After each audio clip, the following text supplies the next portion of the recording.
Bichos maltratados e mortos por dinheiro, vítimas do comércio clandestino de animais no Brasil e no exterior. Durante um mês, o Fantástico acompanhou a caça aos maiores traficantes de animais silvestres do país.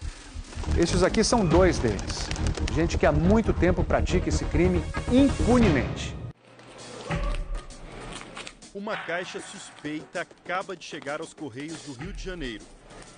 Agora, vamos ver o que tem. Primeiro aparece uma garrafa PET. Depois a surpresa. Enroladas com gaze e fita adesiva estão duas iguanas. Não abriu o olhinho. Abriu? Ah, beleza, tá vindo legal. As iguanas saíram de São Paulo para o Rio e mal conseguem se mexer. Agora estamos em Rondônia. Esta caixa também iria para outro estado, pelo correio. Mas nesse caso, ela foi barrada antes de começar a viagem. Lá dentro também tem dois animais, e dos grandes. Já já a gente mostra quais são e o que poderia acontecer com eles. Da captura na natureza até a venda ilegal. Entra, cara. Durante um mês, o Fantástico investigou o tráfico de animais silvestres, um negócio clandestino que movimenta cerca de 9 bilhões de reais por ano no Brasil. Esqueletos pelo chão, mostrando que os passarinhos morreram aqui e é a parte que as pessoas não veem. Em 7 estados e no Distrito Federal, acompanhamos a caça aos maiores traficantes de animais do Brasil. Estima-se que mais de 90% desses animais vêm a óbito. É muita maldade do ser humano.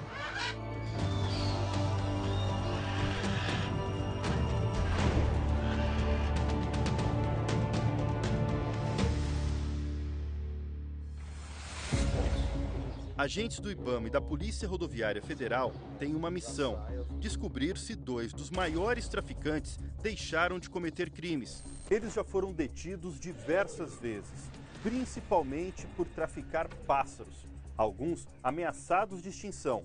Com Joseildo Manuel da Silva e Valdivino Honório de Jesus, os fiscais já encontraram mais de 5.500 animais silvestres. Joseildo foi multado em R$ 4.413.000 e Valdivino em R$ 9.116.000.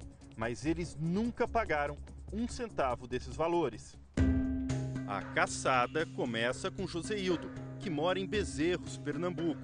A primeira constatação: os vizinhos dele vendem animais silvestres. Lá, grava. O pessoal descobriu que a polícia chegou, invadiu pelo fundo para tentar soltar os passarinhos. O dono arremessou o papagaio do outro lado do muro. Ele machucou a pata ali, olha. Todos negam o crime. Só dá um beijinho nela, solta. Joseildo Manuel da Silva está tranquilo, em casa. Detido 5 vezes pelo IBAMA entre 2004 e 2013, ele mais uma vez estava traficando animais. Agora ia vender 3 filhotes de papagaio. Todas as gaiolas foram queimadas pelo IBAMA. Os maus tratos seria pouco. Existe a crueldade no transporte, sem água, sem comida, sem espaço. Existe a crueldade deles morrendo ao longo desse transporte. Crueldade, como na situação destes papagaios encontrados com outro traficante de animais em Goiás. Eles estão tão assustados que arrancam as próprias penas. E esta arara não consegue andar. A pedido do Fantástico, o IBAMA fez uma lista dos 10 maiores traficantes de animais do Brasil. Joseildo Manuel da Silva, de Pernambuco, é um deles. 6 moram no Nordeste, 3 no Rio Grande do Sul e 1 no Rio de Janeiro. Juntos, já foram flagrados 67 vezes com bichos que não poderiam ser retirados da natureza e devem cerca de 24 milhões de reais em multas. A gente já falou de Joseildo Manuel da Silva. Vamos ver agora se Valdivino Honório de Jesus continua cometendo crimes ambientais. Por vender pássaros e iguanas, ele já foi detido 13 vezes, de 1996 até hoje. Na lista dos maiores traficantes de animais, Valdivino aparece em primeiro lugar. Em 2012, passando pelo Paraná, Valdivino sofreu um acidente. carro dele estava cheio de pássaros e caiu neste rio. Testemunhas contaram que Valdivino tentou matar os animais para escapar do flagrante. Algumas aves ainda estavam com ele, 7 aves ainda a gente recuperou com vida. Valdivino, que é funcionário público e deve mais de 9 milhões em multas, mora em Patos, sertão da Paraíba. Na casa dele, as provas de que não mudou de vida. O ideal era vocês virem aqui e ver que não tinha nada aqui. Mas aí, como eu disse... Mas, para nossa surpresa... Os agentes encontraram 4 pássaros que seriam vendidos e várias carcaças no congelador. O senhor não tinha dó dos bichos? Tem ainda, muita dó. No Paraná, o senhor não matou. Inventaram que eu matei. O senhor nunca pagou uma multa até hoje? Pagar não. O Valdivino chegou na delegacia às 5 horas da tarde. Agora são 6h40 da noite e ele já foi liberado. Essa é a 14ª vez que Valdivino é flagrado por fiscais com pássaros silvestres. Para ele o crime compensa. Ele consegue lucrar e não é punido de uma forma que prejudique ele. De acordo com a lei, o traficante deve ficar preso de 6 meses a 1 ano e pagar uma multa de até R$5.000 para cada bicho apreendido. Mas ninguém vai para a cadeia. Só fica obrigado a doar cesta básica ou prestar serviço comunitário. Quanto às multas, há muito calote. Os traficantes não pagam nada e ainda tem pouca dor de cabeça com isso. No máximo, dificuldade de conseguir empréstimo e tirar passaporte. O traficante hoje no Brasil, ele ri do IBAMA, ele ri da polícia. A gente conduz ele para a delegacia e ele sai. No exterior, os principais compradores dos nossos bichos estão no Japão, Europa e Estados Unidos. E vem muito animal de lá para cá também. Semana passada, estas 2 cobras foram encontradas dentro de meias, no aeroporto de Guarulhos. Elas vinham da Europa. Basicamente, o tráfico de animais no Brasil é para abastecer a necessidade do brasileiro de criar animal silvestre como bicho de estimação. Só existe quem vende porque tem quem compra. Mas é possível comprar várias espécies dentro da lei.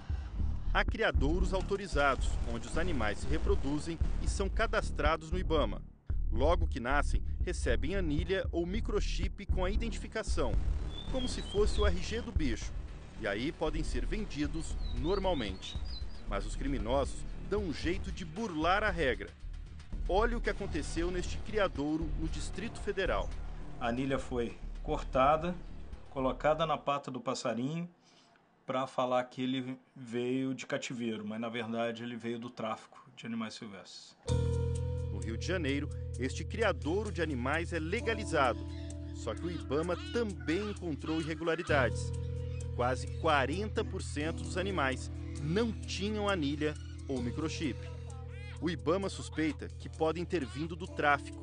O animal parece que nasceu em criadouro e com isso eles agregam valor e aumentam o valor de venda. São essas pessoas que ganham mais nessa pirâmide.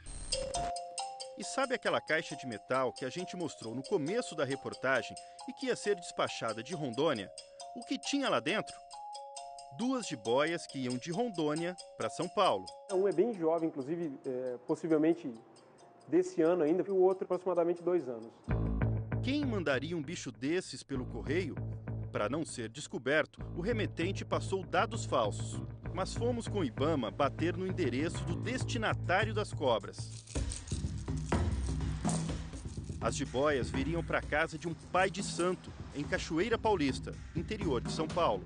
Então eles usam essa casa para fazer os trabalhos deles religiosos. O pai de santo não está. Por telefone, alega que não sabia das cobras. A pessoa falou para mim que eu gostava de bicho. Falei, claro que eu gosto de bicho. Eu vou te mandar um presente. Para os fiscais, a história é outra. É muito comum as pessoas comprarem pela internet, faz um depósito no banco e recebe por Sedex. Isso acontece bastante. A principal suspeita, as cobras seriam sacrificadas. Os agentes vão investigar todas as encomendas recentes do pai de santo. Segundo especialistas, por ano no Brasil, mais de 38 milhões de animais são capturados ilegalmente. Hoje, há 7 projetos no Congresso Nacional com o mesmo objetivo: punir os traficantes com mais rigor. Quando vão à votação? Não existe prazo determinado. as nossas matas estão ficando vazias e a população precisa começar a enxergar isso como um crime. Qual que era seu sonho de ver a gaiola de que jeito? Em museu. Como peça de museu.